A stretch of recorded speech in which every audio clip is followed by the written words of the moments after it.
Eviction എനിക്ക് ഒട്ടും എന്താ പറയാ അൺഫെയർ ആയിട്ടൊന്നും ഫീൽ ചെയ്തില്ല. കാരണം പ്രേക്ഷകരുടെ വിധി പ്രകാരമാണ് പുറത്തു വന്നത്. എന്റെ ഓവർ കോൺഫിഡൻസ് ഉണ്ടായിരുന്നു. എനിക്ക് പവർ ടീമിൽ നിന്ന് ഇറങ്ങിയ സമയത്ത് ഈ ആഴ്ച പോവില്ല എന്നൊരു കോൺഫിഡൻസ് ഉണ്ടായിരുന്നു. പക്ഷെ അതാണ് തിരിച്ചടിച്ചതെന്ന് എനിക്ക് തോന്നുന്നു. എന്റെ അമ്മോ, അപ്പൊ അതുള്ളൂ, അത്രേ ഉള്ളൂ. വേറെന്താ? മൊത്തം പുറത്ത് ജാസ്മിൻ വിഷയമാണ്. ശരിക്കും നിങ്ങൾ തമ്മിൽ എന്തായിരുന്നു അകത്ത്?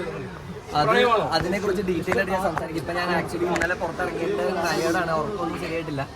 ഡീറ്റെയിൽ ആയിട്ട് അതിനെക്കുറിച്ച് ഇപ്പൊ സംസാരിക്കാനായിട്ട് പറ്റാവുന്ന ഒരു മാനസികാവസ്ഥയിലല്ല ഞാൻ.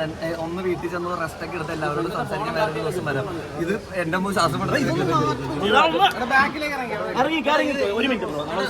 ബ്രോ, ഇന്നലെ ഗബ്രി ഔട്ടായതിനു ശേഷം എല്ലാവരുടെ പേരും പറഞ്ഞിട്ട് വിഷ് അല്ലെങ്കിൽ ഓൾ ദി ബെസ്റ്റ് പറഞ്ഞു. പക്ഷെ ജാസ്മിന്റെ പേര് മാത്രം പറഞ്ഞില്ല. ജാസ്മിനോട് ബായ് പറയേണ്ടതായിട്ട് എനിക്ക് തോന്നിയില്ല. കാരണം അത് ഞാൻ ഓൾറെഡി എന്താ പറയുക ആക്ടിവിറ്റി ഏരിയയിൽ വെച്ച് പറഞ്ഞിട്ടാണ് ഞാൻ പുറത്തേക്ക് ഇറങ്ങിയത്.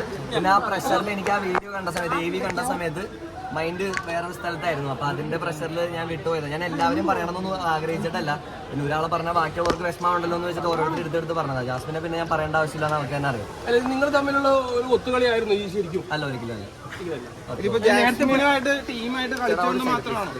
ടീമായിട്ട് കളിച്ചുകൊണ്ട് മാത്രമാണ് ഇങ്ങനെ ഇറങ്ങേണ്ടത്. സത്യം പറഞ്ഞാൽ നല്ല വിഷമമുണ്ട്. പക്ഷെ എല്ലാം പ്രേക്ഷക വിധി പ്രകാരമല്ലേ, അപ്പൊ നമുക്ക് അതിൽ ഒന്നും പറയാൻ പറ്റില്ലല്ലോ.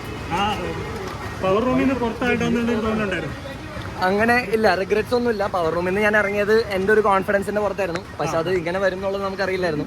അപ്പോൾ അതുകൊണ്ട് ബാക്കിയൊക്കെ പിന്നെ. അപ്പോൾ thank you so much. Reentry ഒന്നും എനിക്ക് തോന്നുന്നു അവർക്ക് ഏറ്റവും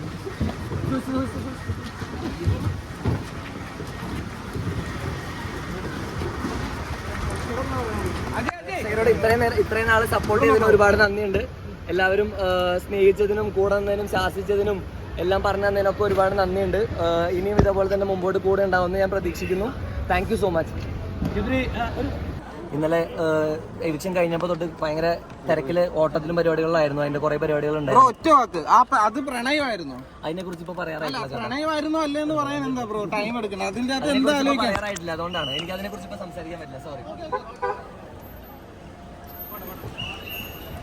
ഞാൻ ആയിട്ട് എടുത്തൊരു ഡിസിഷന്റെ പുറത്താണ് ഇതിൽ ഞാൻ വന്നതും ഈ ഒരു റിസ്ക് എലമെന്റ് വന്നതും. അപ്പൊ അത്രേ ഉള്ളൂ. ഇപ്പൊ ഞാൻ ചോദിച്ചാലേ ഈ ജാസ്മിനായിട്ട് ഇങ്ങനെ വന്നുകൊണ്ടാണ് പുറത്താക്കിയത്? അല്ല, ഒരിക്കലും അല്ല. നിങ്ങൾ തമ്മിലുള്ളത് പുറത്ത് നെഗറ്റീവായിട്ട് തോന്നിയിട്ട് ആണോ പുറത്താക്കിയത്? അല്ല, എനിക്ക് അറിഞ്ഞൂടാ അതിനെ കുറിച്ച്. ഞാൻ അത് ഫോൺ ചെക്ക് ചെയ്താലേ എനിക്ക് അറിയുള്ളൂ. ഞാൻ അത് അറിഞ്ഞതിന് ശേഷം ഞാൻ ഡീറ്റെയിൽ ആയിട്ട് നമുക്ക് എല്ലാവർക്കും സംസാരിക്കാം. ഇപ്പൊ ഞാൻ പോട്ടെ please. Thank you so much.